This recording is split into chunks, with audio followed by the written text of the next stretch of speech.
요양병원에서 만난 첫사랑, 그녀는 유산을 노렸다. 챕터 1. 다시 만난 이름. 흰색 복도가 끝없이 이어졌다. 소독약 냄새가 코를 찔렀고 어디선가 들려오는 TV 소리와 기침 소리가 뒤섞였다.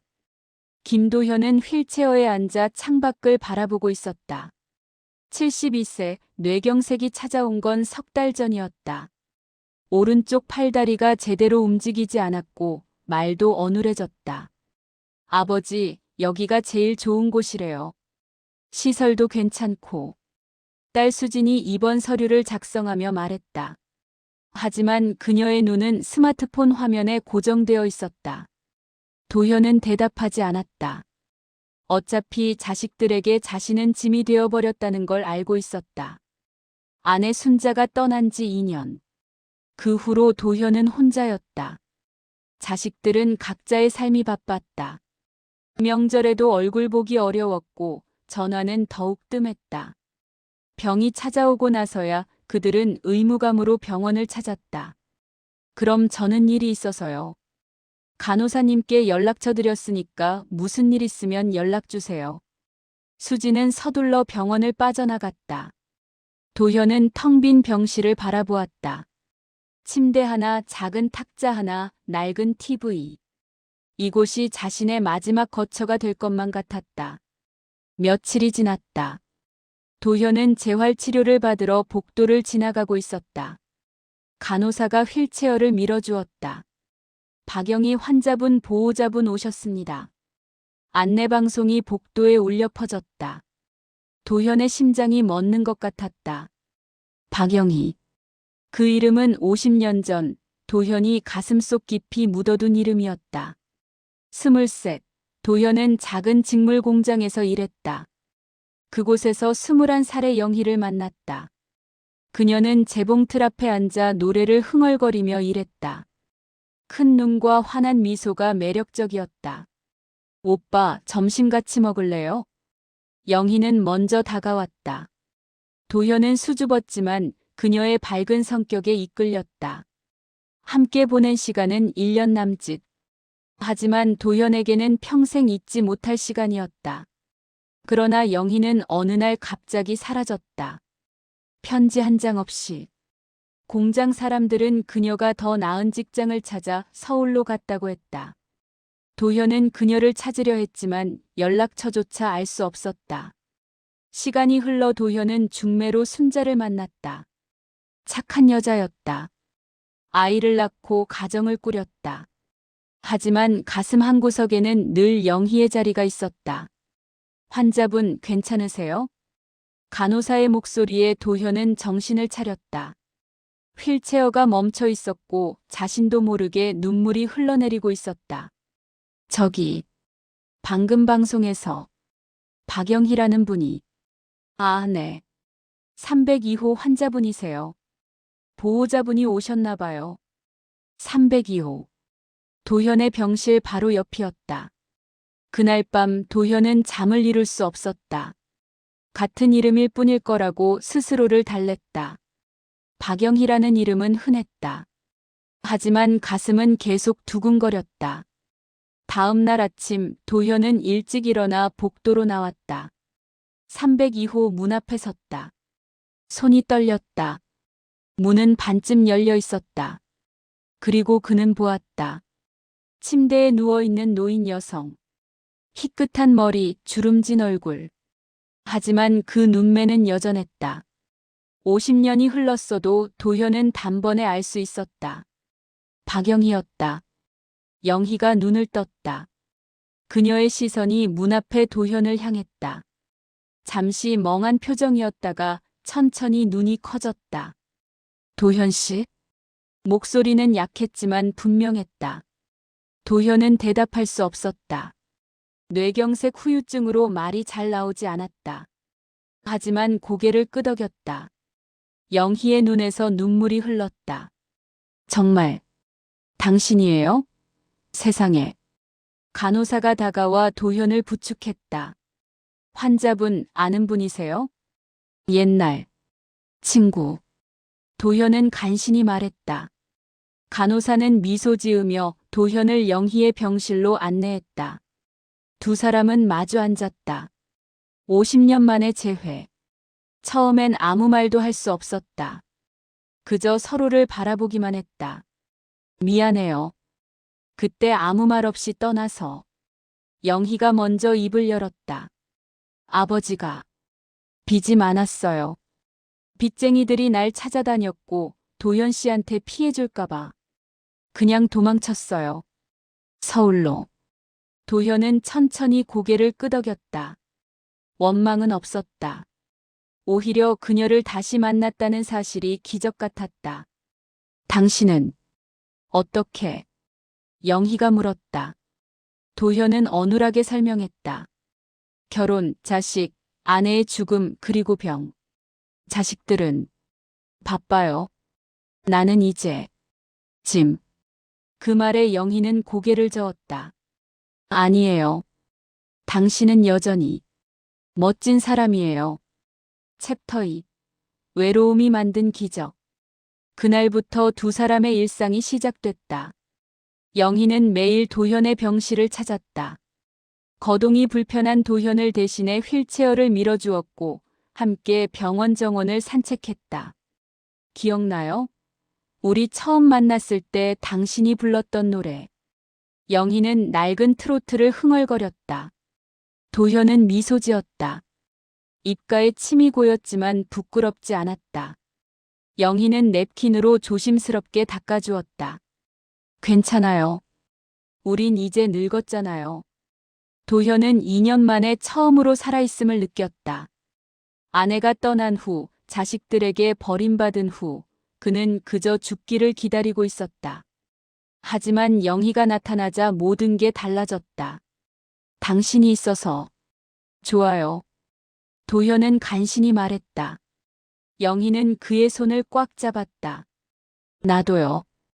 평생 당신을 잊지 못했어요. 간호사들도 두 사람의 관계를 예쁘게 봤다. 어머, 드라마 같으시네요. 50년 만에 재회하시다니. 하지만 한 젊은 간호조무사는 다른 반응을 보였다. 저 할머니. 예전에도 다른 할아버지랑 친하게 지내셨는데. 그 말은 도현의 귀에 들어오지 않았다. 그는 너무 행복했다. 매일 영희는 젊은 시절 이야기를 꺼냈다. 그때 당신이 내 생일에 준 머리핀 기억나요? 난 그거 10년이나 간직했어요. 공장 뒤 골목에서 같이 먹던 붕어빵. 당신은 팥 싫어한다고 슈크림만 먹었죠. 도현의 기억 속 영희가 점점 선명해졌다. 그는 과거로 돌아간 것 같았다. 어느 날 저녁 도현은 처음으로 속마음을 털어놓았다. 나 살고 싶어요. 당신과 더 있고 싶어요. 영희는 눈물을 흘리며 도현의 손을 두 손으로 감쌌다. 나도요. 우리 이제라도 함께해요. 그 순간 도현은 확신했다. 이것은 운명이라고. 신이 자신에게 준 마지막 선물이라고. 한 달이 지났다. 도현은 영희 덕분에 재활치료에도 적극적으로 임했다. 오른팔을 조금씩 움직일 수 있게 됐고 말도 조금 나아졌다. 선생님, 환자분이 많이 좋아지셨네요. 의지가 대단하세요. 물리치료사가 칭찬했다. 도현은 속으로 미소 지었다. 모든 건 영희 덕분이었다. 챕터 3. 병실을 옮기는 여자. 하지만 이상한 일들이 생기기 시작했다. 어느 날 도현이 영희를 찾아갔을 때 302호는 비어 있었다. 간호사에게 물었다. 영희 씨, 어디? 405호로 옮기셨어요. 창가 자리가 좋다고 하셔서요.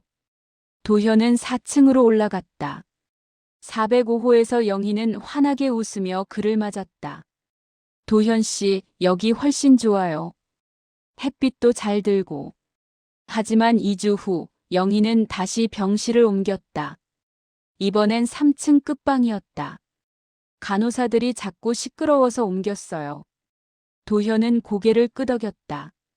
하지만 뭔가 깨름칙했다. 더 이상한 건 영희 주변의 환자들이었다. 302호에 같이 있던 할아버지는 갑자기 퇴원했다. 405호 옆방 할머니는 일주일 만에 사망했다. 3층 끝방 근처 노인들도 하나둘 병원을 떠났다. 어느 날 복도에서 간호사들의 대화를 우연히 들었다.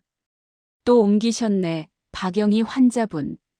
그 할머니랑 친해지면 오래 못 계신다니까요. 조용히 해요. 환자분들 들으면 어떡해요. 도현은 심장이 철렁했다. 하지만 곧 고개를 저었다. 말도 안 되는 소리였다. 영희는 자신을 진심으로 대했다. 그녀의 눈빛은 거짓이 아니었다. 그날 저녁 도현은 영희에게 물었다. 왜 자꾸 병실을 옮겨요? 영희는 잠시 망설이다가 대답했다. 사람들이 저를 안 좋게 봐요. 당신이랑 친하게 지내는 게 부담스러운가 봐요. 나이 든 사람들 질투도 있고. 도현은 이해한다고 고개를 끄덕였다. 하지만 마음 한구석이 불편했다. 며칠 후 새로 입원한 환자가 도현에게 다가왔다. 김도현 환자분이시죠? 조심하세요. 뭘? 조심? 박영희 할머니요. 저 사람 다른 병원에서도 문제 있었대요. 노인들이랑 친해진 다음에. 그 환자는 더 말하지 않았다. 하지만 눈빛이 심각했다. 도현은 혼란스러웠다. 영희를 의심하고 싶지 않았다. 하지만 주변의 시선이 점점 부담스러워졌다. 어느 날 밤 도현은 영희의 병실 문 앞을 지나가다가 멈췄다. 문틈으로 불빛이 새어나왔다. 영희가 전화 통화를 하고 있었다. 응, 이번 사람은 괜찮아. 자식들이 별로 안 찾아오고 외로워하거든. 조금만 더 시간 주면. 도현은 심장이 쿵쾅거렸다. 더 듣고 싶지 않았다. 휠체어를 돌려 병실로 돌아왔다. 그날 밤 도현은 잠을 이루지 못했다. 머릿속에서 영희의 목소리가 계속 맴돌았다. 이번 사람은 괜찮아. 자신은 영희에게 이번 사람이었을까? 특별한 사람이 아니라. 챕터 4. 유언장을 부탁하다. 다음 날 영희는 평소처럼 환하게 웃으며 도현을 찾았다. 도현 씨, 오늘 날씨 좋네요. 정원 나가실래요? 도현은 고개를 끄덕였다. 의심을 떨쳐내고 싶었다. 어쩌면 자신이 잘못 들었을지도 몰랐다.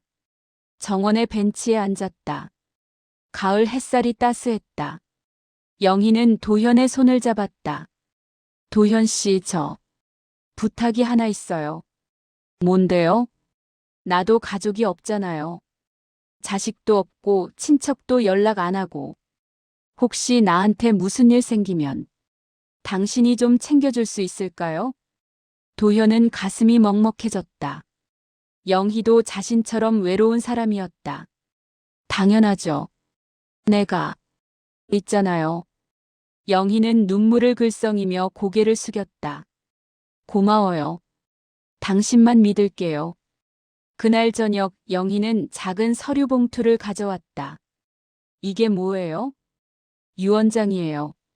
나한테 작은 예금이 좀 있는데 당신한테 맡기고 싶어요.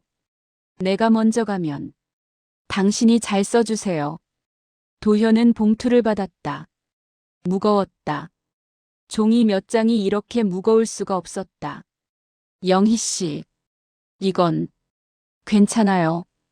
당신 믿어요. 우리 50년 만에 만났는데 이건 운명이잖아요. 도현은 봉투를 열었다. 유언장 양식이었다. 영희의 이름, 주민등록번호, 그리고 수혜자란이 비어 있었다. 여기, 당신 이름 써주세요. 그리고 도장 찍어주시면 돼요. 도현의 손이 떨렸다. 이게 맞는 건가? 하지만 영희의 눈빛은 간절했다. 나, 생각할 시간. 물론이에요. 천천히 생각하세요. 난 당신을 믿으니까. 그날 밤 도현은 서류를 침대 옆 서랍에 넣었다. 마음이 복잡했다. 잠을 이룰 수 없었다. 며칠 후 도현은 같은 층 환자와 대화를 나눴다. 박철수라는 75세 노인이었다. 김 선생님 조심하세요. 나도 예전에 당할 뻔했어요. 무슨 말씀? 여자들 중에 그런 사람 있어요. 외로운 노인 찾아다니면서 친해지고 유언장 받아내고 그 다음엔 또 다른 사람한테 가는 거죠. 도현은 입이 바짝 말랐다. 영희 씨가 그런 사람? 박철수는 고개를 저었다. 확실하진 않아요. 하지만 소문은 있어요. 다른 병원에서도 비슷한 일이 있었다고. 도현은 머리가 어지러웠다. 믿고 싶지 않았다.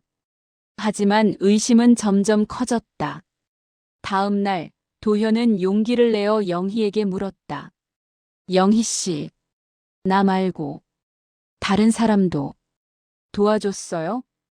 영희의 표정이 순간 굳었다. 하지만 곧 미소를 지었다.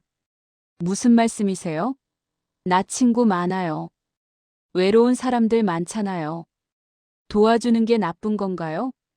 아니, 그게 아니라 당신도 날 의심하는 거예요? 영희의 목소리가 높아졌다. 눈에 눈물이 고였다. 다들 그래요. 내가 뭘 노린다고. 난 그냥 외로워서 친구 만들고 싶은 것뿐인데. 도현은 죄책감이 들었다. 영희를 울게 만들었다는 사실이 괴로웠다. 미안해요. 내가 잘못됐어요. 당신도 날 못 믿는다면 난 갈게요. 영희는 병실을 나갔다. 도현은 멍하니 앉아 있었다. 3일 동안 영희는 도현을 찾지 않았다. 도현은 견딜 수 없었다. 영희 없는 하루하루가 지옥 같았다. 결국 그는 휠체어를 타고 영희의 병실로 갔다. 영희 씨, 미안해요. 다시 친하게. 영희는 눈물을 흘리며 도현을 안았다. 나도 미안해요. 당신이 의심할 만도 하죠. 사람들이 많이 그랬으니까. 두 사람은 화해했다. 도현은 유언장 서류를 꺼내 자신의 이름을 적었다. 도장을 찍는 순간 가슴이 두근거렸다. 하지만 영희의 미소를 보자 모든 의심이 사라졌다. 고마워요, 도현 씨. 당신이 있어서 난 정말 행복해요. 도현은 서류를 영희에게 건넸다. 영희는 조심스럽게 그것을 가방에 넣었다. 챕터 5. 가족의 등장. 그 주말 도현의 딸 수진이 병원을 찾았다. 몇 달 만이었다. 아버지, 어떻게 지내세요? 응. 좋아. 많이 좋아지신 것 같네요. 재활치료 잘 받으시나 봐요. 수진은 간호사와 이야기를 나눴다. 그때 복도에서 영희가 지나갔다. 수진의 눈이 영희를 따라갔다. 아버지, 저분이 누구세요? 친구. 옛날 친구요? 수진은 간호사에게 영희에 대해 물었다. 간호사는 조심스럽게 대답했다. 박영희 환자분이세요. 아버님이랑 친하게 지내시죠? 그래요? 얼마나 친하신데요? 간호사는 난처한 표정을 지었다. 매일 같이 계시고, 산책도 같이 하시고. 수지는 뭔가 이상하다는 느낌을 받았다. 병원을 나온 후 그녀는 인터넷을 검색했다.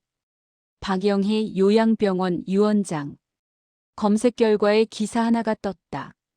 3년 전 다른 도시 요양병원에서 박영희라는 여성이 연루된 유산 분쟁 기사였다. 수지는 기사를 읽으며 얼굴이 굳어갔다. 노인 환자가 사망한 후 유언장에 박영희의 이름이 있었고 유족들이 소송을 제기했다는 내용이었다. 며칠 후 수지는 더 많은 자료를 수집했다. 5년 전 다른 병원에서도 비슷한 일이 있었다. 3명의 노인이 연달아 사망했는데 모두 유언장에 박영희 이름이 있었다. 수지는 서류 묶음을 들고 병원을 다시 찾았다. 얼굴이 굳어 있었다. 아버지, 이거 보세요. 수지는 프린트한 기사들을 내밀었다. 이름이 같은 사람일 수도. 도현은 떨리는 목소리로 말했다. 아버지, 사진 보세요. 저 여자예요. 희미한 기사 사진이었지만 분명 영희였다. 그리고 이것도 있어요. 수지는 다른 기사들도 보여줬다. 도현은 손이 떨렸다. 서류가 바닥에 떨어졌다. 아버지, 이 여자 위험해요. 유언장 쓰셨어요? 도현은 대답할 수 없었다. 침묵이 답이었다. 수지는 아버지의 침대 옆 서랍을 뒤지려 했지만 이미 비어 있었다. 아버지, 설마 이미 나 생각해서 한 거야? 생각해서요? 저 여자한테 속아서 하신 거잖아요. 수지는 분노했다. 아버지, 정신 차리세요. 저 여자는 아버지 돈을 노리는 거예요. 사랑, 첫사랑, 다 거짓말이에요. 아니야. 영희는 진심. 진심이면 왜 다른 노인들한테도 똑같이 했겠어요? 도현은 머리를 감쌌다. 너무 혼란스러웠다. 수지는 병원 행정실로 내려갔다. 원장을 만나 박영희에 대한 조사를 요구했다. 이 환자 과거 이력 확인하세요.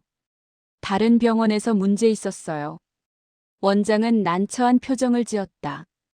환자분 개인정보라. 우리 아버지가 사기당하고 있다고요. 법적 조치도 불사하겠습니다. 수진의 단호한 태도에 원장은 고개를 끄덕였다. 알겠습니다. 조사해 보겠습니다. 챕터 6. 사랑인가 거래인가. 그날 저녁 영희가 도현을 찾았다. 하지만 분위기가 달랐다. 도현은 영희를 똑바로 쳐다볼 수 없었다. 도현 씨, 무슨 일 있어요? 표정이 안 좋으세요. 영희 씨, 진실을 말해줘요. 무슨 진실요? 다른 병원, 다른 사람들, 유원장. 영희의 얼굴이 하얗게 질렸다. 잠시 침묵이 흘렀다.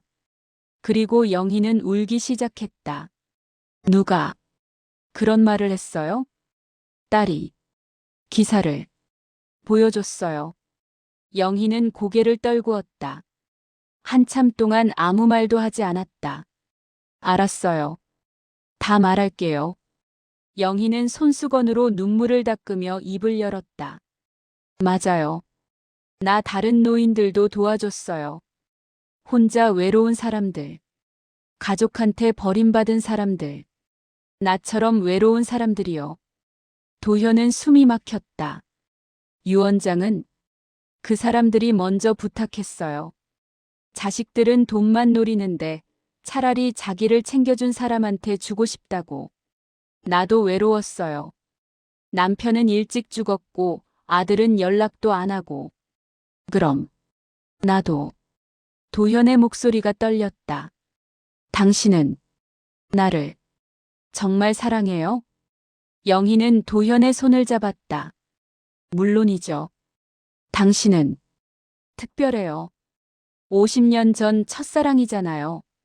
다른 사람들은 그냥 친구였어요. 하지만 당신은 달라요. 도현은 믿고 싶었다. 하지만 딸이 보여준 서류들이 머릿속을 떠나지 않았다. 다음 날 오전 수지는 변호사를 대동하고 병원을 찾았다. 원장실에서 긴급 회의가 열렸다.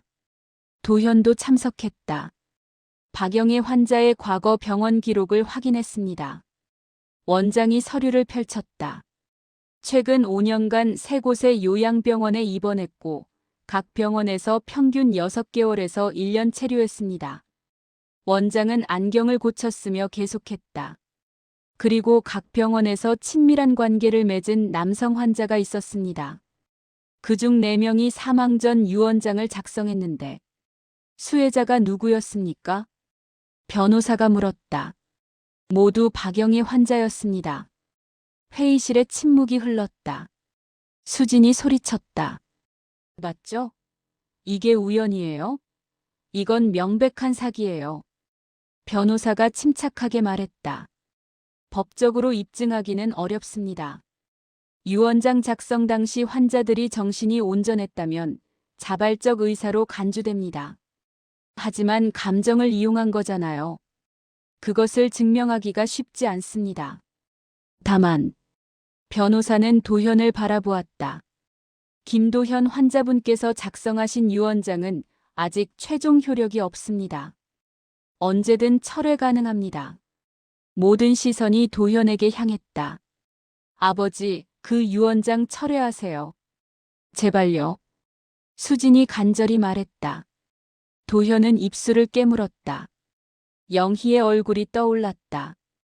그녀의 눈물, 그녀의 미소, 그녀와 함께한 시간들. 하지만 동시에 다른 노인들의 얼굴도 떠올랐다. 영희 곁을 떠난 사람들, 사망한 사람들. 그들도 자신처럼 영희를 사랑했을까? 아니면 외로움에 속았을까?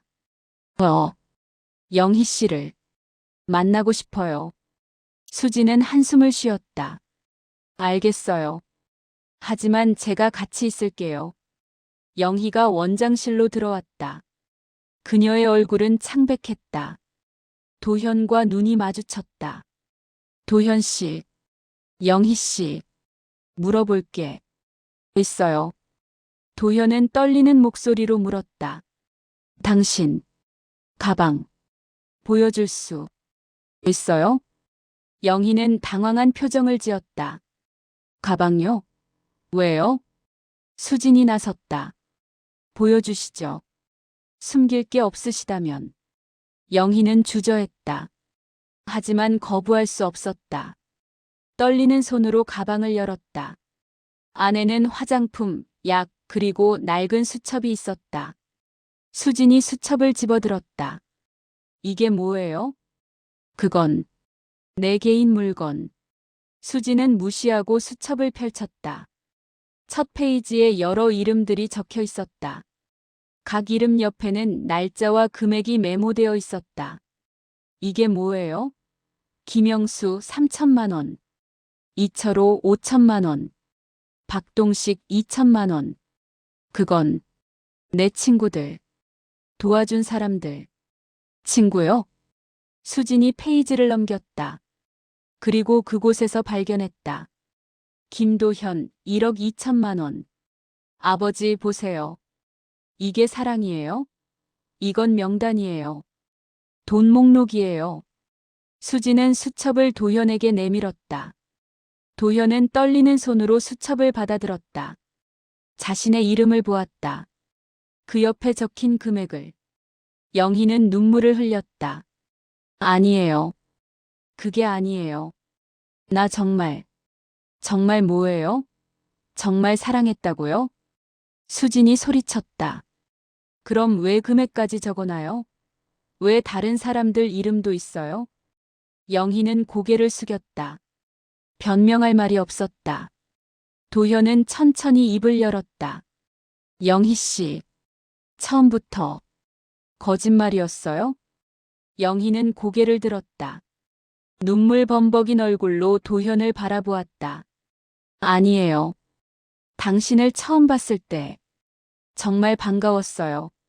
50년 전 기억이 났고 진심이었어요. 하지만 유언장, 돈, 나도 살아야 해요. 영희의 목소리가 커졌다. 연금도 없고 자식도 날 버렸고 이렇게라도 안 하면 난 어떻게 살아요? 병원비는? 약값은? 영희의 목소리는 절규에 가까웠다. 외로운 노인들은 많아요. 어차피 자식들한테 갈 돈. 그 사람들 마지막 순간이라도 행복하게 해주고. 그게 뭐가 나빠요? 난 진심으로 돌봤어요.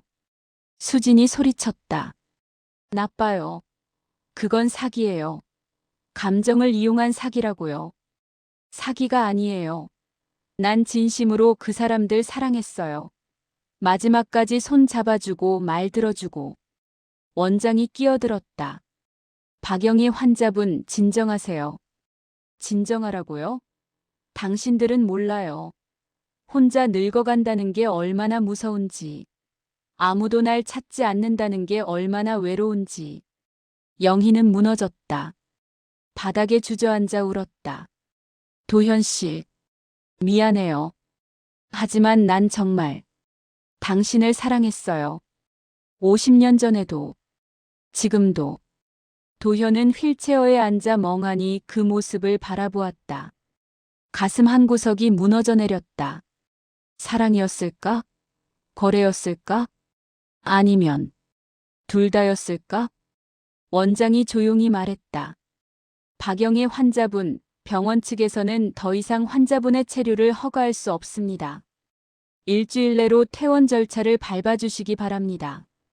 영희는 고개를 들었다. 알겠어요. 그녀는 비틀거리며 일어났다. 도현을 한번 바라보았다. 도현 씨, 정말 미안해요. 영희는 원장실을 나갔다.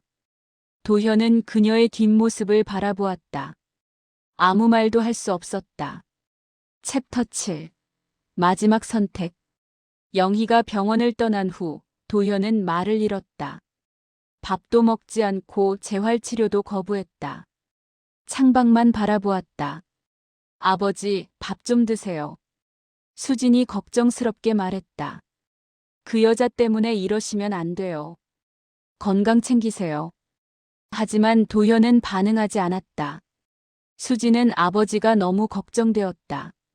영희에게 속았다는 배신감이 아버지를 무너뜨리고 있었다. 며칠이 지났다. 도현은 여전히 무기력했다. 어느 날 저녁 변호사가 찾아왔다. 김도현 환자분, 유언장 처리 어떻게 하시겠습니까? 도현은 한참을 생각했다. 창밖의 석양을 바라보았다. 그리고 천천히 입을 열었다. 새로 쓸게요. 수지는 안도의 한숨을 쉬었다. 현명한 결정이십니다. 변호사는 새 유언장 양식을 꺼냈다. 도현은 떨리는 손으로 펜을 들었다. 수혜자란을 바라보았다. 잠시 망설였다. 그리고 딸 수진의 이름을 적었다. 하지만 그것으로 끝이 아니었다. 도현은 한 줄을 더 추가했다. 재산의 30%는 이 요양병원에 기부하며 외로운 노인 환자들의 치료비와 정서 지원 프로그램으로 사용할 것. 수지는 놀랐다. 아버지, 병원에 기부요? 응. 나처럼. 외로운 사람들. 많아. 도현의 목소리는 약했지만 단호했다. 영희 씨는 잘못했어요. 하지만 외로움은 진짜였을 거예요. 수지는 아버지의 손을 잡았다. 아버지, 외로우셨어요? 도현은 천천히 고개를 끄덕였다. 응. 너희들. 바쁘고. 나는 혼자. 수진의 눈에 눈물이 고였다. 죄송해요, 아버지. 제가 더 자주 올게요. 괜찮아. 너희들. 살기 바쁜 거 아는데. 아니에요. 제가 잘못했어요. 도현은 유언장에 서명했다. 도장을 찍는 순간 무거운 짐이 내려놓아지는 것 같았다. 아버지, 이 돈으로 병원에서 좋은 프로그램 만들 수 있을 거예요. 다른 분들이 영희 씨 같은 사람한테 속지 않도록. 도현은 고개를 끄덕였다. 그날 밤 도현은 오랜만에 편히 잠들었다. 며칠 후 병원 직원이 도현에게 소식을 전했다. 김도현 환자분, 박영희 환자분이 다른 병원으로 옮기셨대요. 어느 병원? 시내 큰 요양병원이라던데요.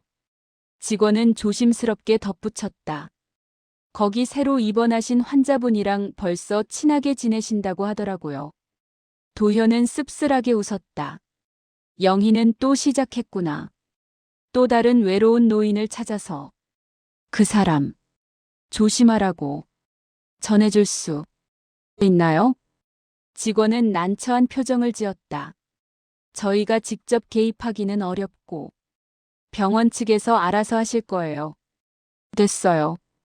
어차피 안 믿을 거예요. 도현도 그랬으니까. 주변 사람들이 아무리 경고해도 믿지 않았으니까. 외로움은 사람을 눈멀게 한다. 도현은 그걸 뼈저리게 배웠다. 챕터 8. 남은 사람. 계절이 바뀌었다. 겨울이 왔고 병원 창밖으로 눈이 내렸다. 도현은 재활치료를 꾸준히 받았다. 영희 없이도 살아야 한다는 걸 깨달았기 때문이다. 오른팔을 조금씩 쓸 수 있게 됐고 말도 많이 나아졌다.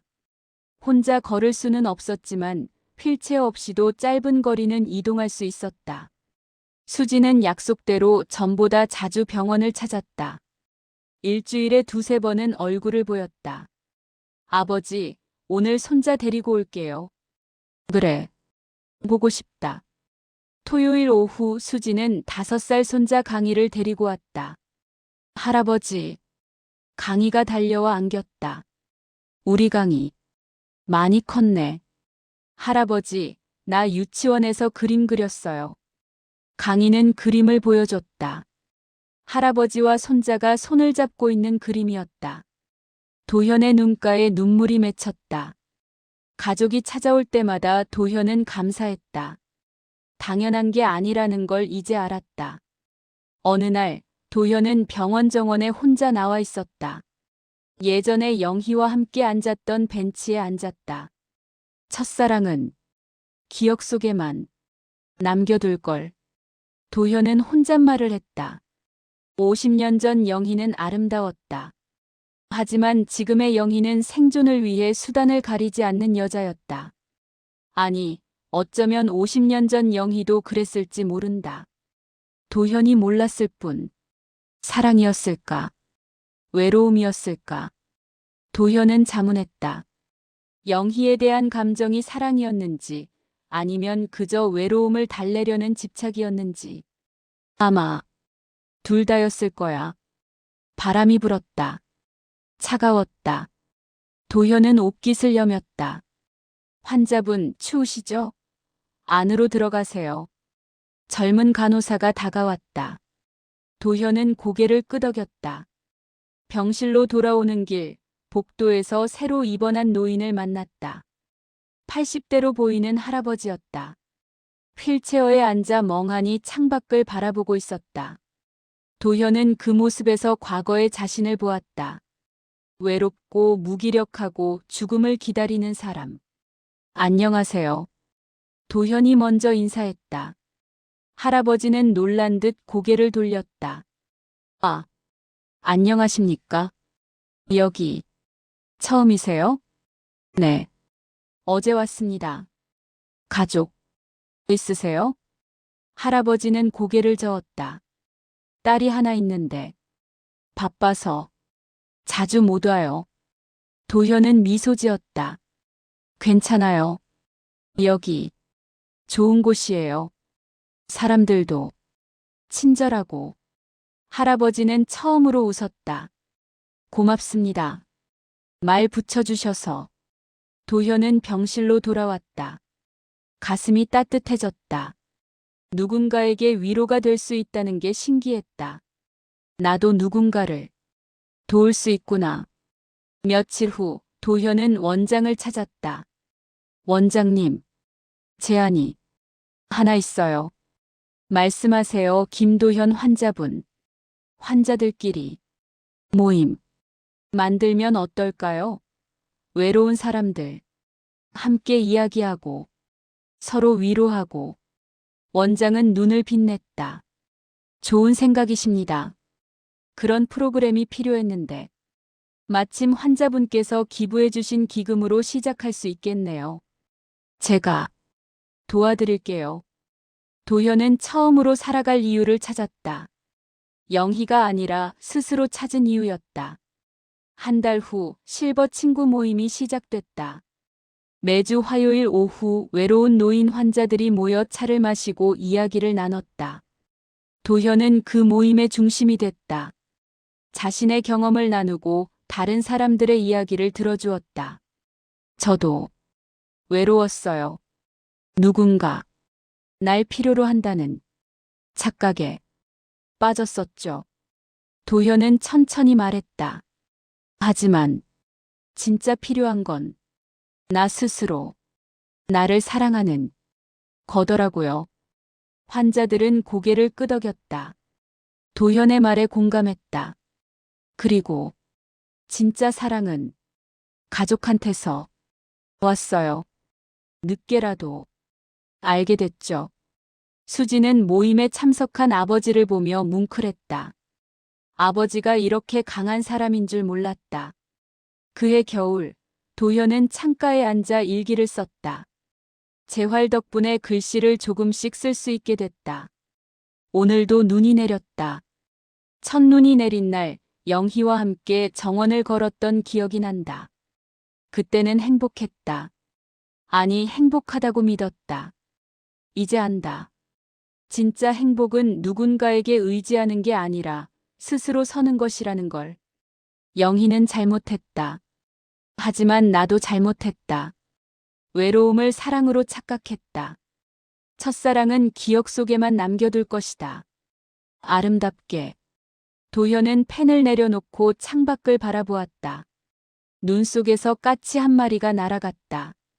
자유롭고 당당했다. 나도 저렇게 자유로워질 거야. 도현은 미소 지었다. 처음으로 진심으로. 그의 유산은 딸과 병원에 남을 것이다. 영희의 이름은 병원 기록에서 조용히 지워졌다. 하지만 도현의 마음속에는 씁쓸한 교훈과 함께 새로운 희망이 싹트고 있었다. 외로움은 약점이 아니다. 하지만 그것을 이용하는 사람도, 그것에 휘둘리는 사람도 되어선 안 된다. 도현은 배웠다. 72세의 인생의 황혼에 그는 가장 중요한 교훈을 배웠다. 사랑은 거래가 아니라는 것을. 그리고 진정한 사랑은 자기 자신부터 시작된다는 것을.